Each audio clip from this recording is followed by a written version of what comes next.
You are in danger. Pretend I am your father." The words came out low, urgent, whispered directly into Jasmine Carter's ear as she took her third step down the aisle of Mount Zion Baptist Church. She froze. The bouquet of white roses trembled in her hands. The man beside her was not her father. Her father had died 8 years ago, a heart attack at 52. This man was a complete stranger. Arab, impeccable gray suit, trimmed beard, expensive sandalwood cologne. He had appeared 40 seconds ago, stepping out of the side pew and taking his place beside her as if he had every right. Jasmine, 28, an ICU nurse, glanced quickly at the altar.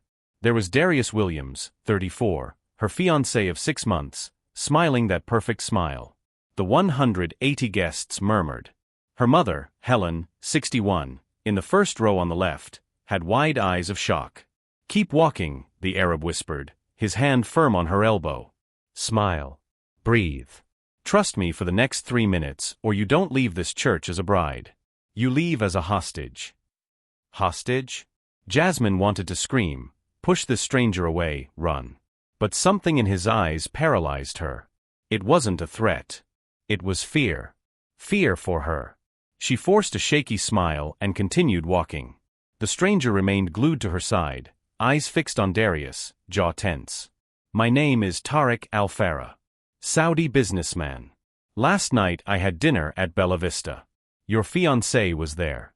With 3 men who work for the international human trafficking organization that destroyed my family 10 years ago." Jasmine stumbled. Tariq held her. Human trafficking. Impossible. Darius was a marketing manager. They met 7 months ago. He was funny, caring, persistent. Maybe too persistent. He insisted on meeting her family in the second week. He wanted to meet her friends, co-workers, neighbors. He constantly asked about her routine, her hospital shifts. But Jasmine interpreted it as care. But to understand how Tariq Al-Farah, a 42-year-old Saudi billionaire, ended up interrupting a black nurse's wedding in Chicago, we need to go back 24 hours. When Tariq entered Bella Vista at 7:45 p.m. on Friday, he ordered Barolo and reviewed emails. Table next door, 4 men. He didn't pay attention until he heard one speaking Arabic. "Tomorrow is the closing. The girl is perfect. Nurse, no close family besides the elderly mother, no travel record. Clean. Easy." Tariq froze. He recognized 2 men instantly. Mahmoud and Samir. They worked for Qasim Haddad, the man who kidnapped his sister Amina 10 years ago in London. Amina, 19, was never found. The third man, American, navy blue suit, laughed loudly. "She has no idea. Wedding tomorrow 3 p.m. Honeymoon in Mexico Monday. Fake resort, route to Dubai. 3 weeks and she's at a private auction." The fourth man, an Arab with a scar, patted the American on the back. "Good job, Darius. You have talent." Tariq felt bile rise. Darius. Wedding tomorrow 3 p.m. He discreetly photographed the men. He followed Darius when he left at 9:30 p.m. Black Audi A6 Illinois license plate LMN, 4892, Wicker Park apartment. Tariq called his head of security in Riyadh. "I need everything on a man named Darius. Chicago. Qasim Haddad connections." The answer came in 2 hours. Darius Williams. 12 false identities in 6 years. Involved in 20 disappearances of women. Never arrested. Tariq didn't sleep. At 9 a.m. Saturday, he hired a local investigator. Mount Zion Baptist Church, 3 p.m. Bride, Jasmine Carter, 28, nurse. Tariq rented a gray suit, and at 2:50 p.m. he was at the back of the church. He saw Helen Carter. He saw the lavender bridesmaids. He saw Darius at the altar. And when Jasmine started walking, beautiful in an ivory dress, Tariq stood up, walked to the aisle, and whispered the words that would change everything. Now, approaching the altar, Jasmine found courage. "Why should I believe you?" Tariq didn't take his eyes off Darius. Because in 2 minutes, when the pastor asks if anyone objects, 3 men will stand up from the back rows. To ensure you get into that car. And ask yourself why your fiancé didn't want a professional photographer. Why the small ceremony? Why the honeymoon is at a resort with no online reviews, no social media? Jasmine felt the world spin. Darius said the resort was exclusive, guaranteed privacy. Romantic. Now every detail seemed sinister. When we reach the altar, you will introduce me as your biological father who has reappeared. You will say you need a private moment with me. We will leave through the side door. My driver is waiting. What about my mother? My friends? Jasmine whispered, tears blurring her vision. They will be safe. Darius doesn't want a public scene. He wants you alone, controllable. If you run now, he will disappear and look for the next victim. If you stay, you disappear. They reached the altar. Darius extended his hand to Jasmine, but Tariq positioned himself between them. Who are you? Darius asked, a smile on his face but his voice sharp. I am her father, Tariq replied calmly. I've returned. Pastor Thompson, 58, frowned in confusion. Helen stood up, mouth open. Darius looked at Jasmine, and for the first time, she saw it. The smile didn't reach his eyes. His eyes were calculating, measuring. Cold. Predatory. Jasmine, Darius said softly, what's going on? Tariq turned to her. Last chance. You choose. If this story is gripping you, subscribe to the channel. Because what happens in the next few minutes will show that sometimes the man who saves us is the one we least expect. Jasmine looked at Tariq, then at Darius, then at her mother who was now standing, confused and scared. Every fiber of her being screamed that this was madness. But then she saw it. 3 men in the back rows, all in dark suits, slowly standing up. One of them, the Arab with a scar whom she vaguely recognized from photos Darius showed as a co-worker, started walking down the side aisle. Her heart raced. Jasmine, honey, what is going on? Helen cried out, trying to approach. Reverend Thompson raised his hands. Let's all calm down. Jasmine, do you know this man? He is my father, Jasmine heard her own voice say, strangely firm. He has been absent for years. But he returned. I need a moment with him before continuing. Darius stepped forward, grabbing Jasmine's arm tightly. Honey, your father is dead. You told me that. Who is this man? His voice was still soft, but his fingers squeezed with a brutality she had never felt.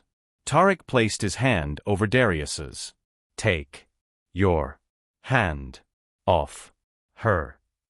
The voice was low but carried an authority that made Darius hesitate. That's when one of the men from the back rows spoke loudly in Arabic. Mahmoud, grab the girl. Now.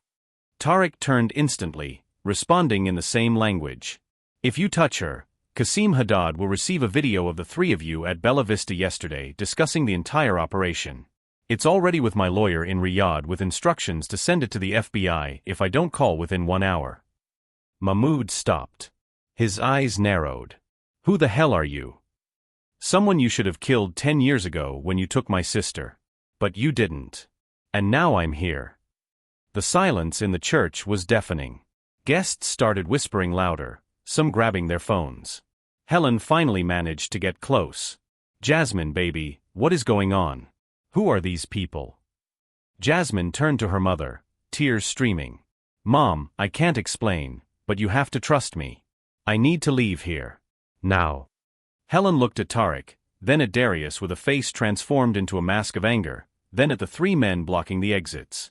She had worked 30 years as a social worker. She had an instinct for danger. And everything in her screamed that something was terribly wrong. Reverend, Helen said firmly, call the police. Now. Darius let out a short, sharp laugh. No one is calling the police. Jasmine is just nervous. Cold feet. It happens. He turned to her, his voice dropping to a venomous whisper that only she could hear. If you leave this church with this man, your mother will receive a visit tonight. Understood. Jasmine felt her blood run cold. It was true. Everything Tariq had said was true. She could see it now in the thinly veiled threats, the way Darius was holding her, the presence of the men blocking the exits. Tariq moved closer to Darius, standing inches away. I know your real name. Charles Morrison. Born Detroit, 1989. 3 active arrest warrants. I know about the 12 women you sold in the last 6 years. I know you killed 2 when they tried to escape. I know you have a scorpion tattoo on your right shoulder, the organization's mark. And I know," he paused, pulling out his cell phone, "that federal police are 3 blocks from here because I called before entering this church." It was a bluff. But it worked. Darius hesitated, his eyes blinking rapidly. The 3 men in the pews exchanged nervous glances. Tarek seized the moment. He took Jasmine's hand and pulled her toward the side door. Helen followed immediately. "Stop them!" Darius shouted, but his voice had lost authority. Mahmoud advanced, but Reverend Thompson, a 265-pound man who played college football, blocked the way. "No one is stopping anyone in my church without a better explanation." The guests, realizing something was wrong, began leaving through the doors in confusion, some already calling emergency services. Tarek, Jasmine, and Helen burst through the side door into the parking lot where a black Mercedes S-Class was waiting. "Get in. Quick." Tarek opened the back door. Jasmine helped her mother in, then dove inside. Tarek followed and slammed the door shut. "Drive. Northwestern Memorial Hospital. Fast but safe." The driver, Khalid, a 50-year-old Saudi, nodded and accelerated smoothly. Jasmine looked out the back window and saw Darius burst through the door, yelling, followed by Mahmoud and the others. "They're going to follow us," Jasmine gasped, her body trembling now that the adrenaline was giving way to shock. "They won't catch up," Tarek replied calmly, already typing on his phone. "I've already sent the location and description of the 3 men to my contact at the FBI. They really are on their way now." And as for Darius, he showed the screen with a clear photo taken at Bella Vista showing Darius laughing with Mahmoud and Samir, that along with the audio recording I made of the conversation is enough to send them all to prison for decades. Helen squeezed her daughter's hand tightly. "Baby, you need to explain to me what just happened." Jasmine turned to Tarek, tears still falling. "You saved my life. You don't even know me and you risked everything." Tarek looked out the window, his jaw clenched. "I do know you. Not your name, not your life. But I know the terror you were about to experience. Because my sister Amina experienced it. 10 years ago, I was an entrepreneur too busy to pay attention when she told me her new boyfriend was being weird, controlling. Too busy to investigate when she disappeared on a study trip. And when I finally woke up, it was too late." Jasmine swallowed hard. "You never found her?" "Never. I spent 10 years and $20 million searching. I found the network, I found the operation, I found men like Mahmoud and Samir. But I never found Amina. So I promised," his voice cracked for the first time, "that if I ever saw it happening to another woman, I wouldn't be too busy. I wouldn't ignore the signs. I wouldn't be late." A heavy silence filled the car as they drove through the streets of Chicago. Jasmine looked at the wedding dress that should have marked the happiest day of her life. Instead, it marked the day she almost lost everything. And the day a stranger carrying his own tragedy saved her from a fate worse than death. The Mercedes arrived at Northwestern Memorial Hospital in 12 minutes. Tarek guided them to the emergency entrance where 3 federal agents were already waiting, badges visible. "Mr. Alfara?" The lead agent, a 40-year-old Latina woman named Agent Rivera, extended her hand. "We received your material 15 minutes ago. We have teams heading to the church now and warrants being issued for Darius Williams, also known as Charles Morrison, and his associates." "He threatened my mother," Jasmine said, her voice shaking. "He said if I left, she would receive a visit tonight." Rivera nodded. "We already have a protection detail on its way to Ms. Carter's residence. And both of you will remain in protective custody until we neutralize the threat completely." She turned to Tarek. "Sir, we'll need a formal statement about what you heard in the restaurant, the recordings, the photographs." "Everything I have is yours," Tarek replied. "But I want a guarantee that Jasmine and Helen will be safe." "You have my word." That's when Tarek's cell phone rang. Unknown number. He answered, putting it on speakerphone. "Tarek Alfara." The voice that answered was harsh, threatening, speaking in Arabic. It was Mahmoud. "You made a very big mistake, you rich Saudi idiot. You think you can destroy an operation that has existed for 15 years and walk away alive? You think the FBI will stop us?" Tariq kept his voice calm. I think you're finished. All of you. No. But your little sister Amina? She is finished. Literally. Because I'm going to call the man who bought her in Dubai 8 years ago right now and tell them to finish the job they started. She will suffer. And it will be your fault. Jasmine saw Tariq freeze, his face paling. Amina is alive. The voice came out as a choked whisper. She was. For now. Unless you withdraw these accusations, destroy the evidence, and hand Jasmine back where she belongs. Agent Rivera made a frantic gesture to trace the call. Tariq closed his eyes, taking a deep breath. 10 years. 10 years searching. And now? No, he finally said. I won't do it. Jasmine grabbed his arm. Tariq, no. She's your sister. And you are someone's daughter, Tariq replied, looking at her through tears but resolute. Amina wouldn't want me to sacrifice another woman to save her. She would kill me if I did that. He turned to the phone. Mahmoud, you're going to tell me exactly where Amina is. Now. Or I swear by Allah that I will use every penny of my $3 billion to hunt down not just you, but every member of your family, every person you've ever loved, and ensure they live the rest of their miserable lives looking over their shoulder. Mahmoud laughed, but the sound had nervousness in it. You won't do anything. The police are already here at the church. They'll arrest me in 5 minutes. You lost. Wrong, Rivera interrupted, speaking toward the phone. Federal Agent Rivera, FBI. We managed to trace your location. You are at 47th Street and Michigan Avenue, inside a black Audi vehicle. We have 3 units en route. You have 30 seconds to exit the car with your hands visible, or we authorize the use of force. Silence. Then the sound of a car door opening, sirens in the background getting louder. It's not over, Mahmoud spat. Qasim has resources you can't even imagine. He'll get us out. And when I get out. Qasim Haddad was arrested 40 minutes ago in Dubai, another voice entered the line. A male voice, formal, British accent. This is Special Agent James Crawford, Interpol.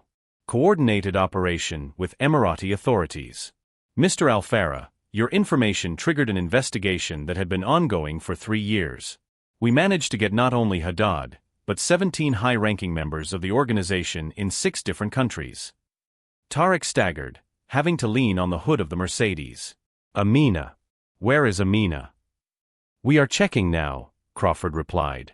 Haddad is cooperating in exchange for a reduced sentence. He confirmed that a Saudi woman named Amina Al-Farah was sold to a collector in Dubai in 2015. We are sending teams to the address now. The line was silent for a moment that seemed like an eternity. Jasmine held Tariq's hand, feeling him tremble. Helen cried silently. Even Rivera seemed emotional. Then Crawford returned. Mr. Al-Farah, we found your sister. She is alive. Hurt, traumatized, but alive. A medical team is with her now.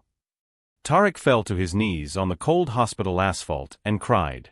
He cried 10 years of pain, guilt, sleepless nights, millions spent, hope slowly dying. Jasmine knelt beside him, putting her arm around his shoulders. This man who was a stranger 3 hours ago and was now the reason she was alive. You found her, she whispered. After everything, you found her. We found her, Tariq corrected, looking at her through tears. If I hadn't entered that church, I wouldn't have forced Mahmoud to call, wouldn't have given the FBI their real-time location. You helped me save her as much as I saved you. In the next few hours, the operation unfolded like falling dominoes. Darius was arrested at the church trying to flee through the basement. Mahmoud, Samir, and the third man were captured without resistance. Searches of their residences revealed computers with victim lists, trafficking routes, offshore bank accounts. 12 women who had disappeared in the last 6 years were located in different countries. 8 were still alive. For we're not so lucky. Jasmine gave a full statement, Helen too. Rivera personally ensured they would have protection until the trial. 3 days later, Tariq visited Jasmine in the protective custody apartment. He was different. Lighter. For the first time in 10 years, the weight of guilt didn't hunch his shoulders. Amina arrives in Chicago tomorrow, he said. Medical flight from Dubai. She wants to meet you. Me. Jasmine asked, surprised. Why? Because I told her how you helped me save her. How your courage to trust a stranger, to act when every instinct told you to be afraid, triggered everything. She said you are her sister now too. Jasmine felt tears fill her eyes again. She had cried more in the last 3 days than in the last 3 years. I should have seen the signs. I should have realized what Darius was. No, Tarek said firmly. Men like Darius are professional predators. They study victims, manipulate, isolate. It wasn't your fault. It never was. He paused. And now, you are going to help other women see the signs. Because I am going to fund a non-profit organization. A center for combating human trafficking. And I want you as the spokesperson. If you want. Jasmine looked at this man who entered her life like a hurricane and changed everything. Why are you doing this? You already saved your sister. You did your part. Because there are thousands of Aminas out there. Thousands of Jasmines 5 minutes away from losing everything. And if I can prevent even one of them from suffering what my sister suffered, then I will use every resource I have. He smiled for the first time since they met. Besides, I need someone to keep me honest. To make sure I don't get too busy again. 6 months later, Jasmine Carter was standing on the stage of the Al-Farah Center for Combating Human Trafficking, a 3-story building in the heart of Chicago entirely funded by Tarek. The room was packed with 200 survivors, police officers, social workers, and journalists. She wore a navy blue suit, her natural hair in loose curls, no longer bearing the weight of the veil that almost became her shroud. My name is Jasmine Carter. 6 months ago, I was 3 minutes away from disappearing forever. Today, I am here to ensure that no other woman goes through what I almost did. In the front row, Helen smiled proudly, next to Amina Al-Farah. Amina, 29, too thin, visible scars on her arms, but her eyes finally regaining life. She held Tarek's hand tightly, something she did constantly since her rescue. In the last 6 months, our center has helped 47 women escape trafficking situations. We provided shelter, therapy, legal assistance, and professional training. And it all started because a stranger decided that saving one life was worth more than his own safety. Darius Williams, now Charles Morrison, was serving a 45-year sentence without parole in a maximum security federal prison. Mahmoud, Samir, and 10 other members received similar sentences. Qasim Haddad was sentenced to death in the Emirates, commuted to life imprisonment after full cooperation. Tarek's recordings, photographs, and testimony were crucial in all trials. Agent Rivera received a promotion. Reverend Thompson became a volunteer at the center. People ask me how I didn't see the signs, Jasmine said to the silent audience. As a trained nurse, how did I let a predator into my life? The answer is simple, because they are professionals. Darius spent 7 months building trust, subtly isolating me, controlling every aspect while making me feel loved. When I realized the danger, it was almost too late. She paused. But it wasn't too late. Because someone paid attention. Someone acted. Tarek had permanently moved to Chicago, managing business remotely while dedicating most of his time to the center. He visited Amina daily in her hotel suite where she lived while recovering. My brother blamed himself, Amina had told Jasmine 2 weeks earlier. For 10 years, he carried the guilt. But I never blamed him. I blamed the monsters who took me. And now, seeing what he's built, I feel like my suffering had a purpose. It's going to save other women. Statistics say 40 million people are trapped in human trafficking worldwide today. 71% are women and girls. But every statistic is a person. A daughter. Someone who woke up not knowing it would be their last day of freedom. She looked at the cameras broadcasting live. If something in your relationship feels wrong, if your partner isolates you, controls your money, monitors your every move, trust your gut. And if you are that stranger who sees something suspicious, don't be too busy. Act. After the event, Jasmine found Tarek on the balcony, looking at the Chicago skyline. You're thinking about her. I always think about her. But now I think about what she has become, not what she lost. She started art therapy last week. She painted a field of flowers under a blue sky. The first thing she created in 10 years that wasn't dark. It represents freedom. He turned. She asked when she can start working at the center. She wants to help other survivors. She's strong. Like you, Jasmine said. Like you, Tarek corrected. You trusted when you had every right to be afraid. That trust saved not just you, but my sister, and 47 women since then, and thousands more we will save. He took a deep breath. Amina told me yesterday that if she had to go through everything again so you could be saved and the center could exist, she would. That's who my sister is. That's who you have become. A year after that day, Jasmine was in a healthy relationship with a doctor she met as a colleague. Someone who respected boundaries, celebrated her independence. Helen had retired and worked part-time at the center. Amina painted daily, attended therapy, slowly rebuilding her life. She would never be who she was before, but she was becoming someone new. Stronger. Tarek continued to split his time between Chicago and Riyadh, but Chicago was home now. It was where Amina was. Where the center was. Where his chosen family lived. People call me a hero, Tarek said in an interview. But I'm not. I'm a brother who failed and spent 10 years trying to fix it. Jasmine is the hero. She trusted when every instinct told her not to. The interviewer asked, "What would you say to someone who sees something suspicious but is afraid to act?" Tarek looked at the camera. "I would say that one action can change everything. One interruption. One call. One whispered warning. It can be the difference between life and death. Between freedom and slavery. Don't be too busy. Act." Jasmine and Tarek never became romantic. Their relationship was deeper. They were family. United not by blood, but by a moment when he chose to act and she chose to trust. On the 2-year anniversary, they visited the church where it all began. Reverend Thompson greeted them with hugs. "You turned one of the worst days into one of the most important. This church now hosts weekly meetings for abuse survivors. Because of you." Jasmine looked at the altar where she almost married a monster. Where a stranger whispered the words that saved her life. "You are in danger. Pretend I am your father." "Thank you for not being too busy," she said. "Thank you for trusting," he replied. "Not every story has a happy ending," Jasmine said on a podcast that reached millions. "But every story has a choice. The choice to act or ignore. The choice to trust or doubt. The choice to use tragedy to build something better. My story could have ended in that church. Instead, it began there." If this story touched you, subscribe and share. Because someone watching might need to hear that it's worth acting. It's worth trusting your gut. And sometimes, family isn't who you're born to. It's who chooses to save you when no one else is looking.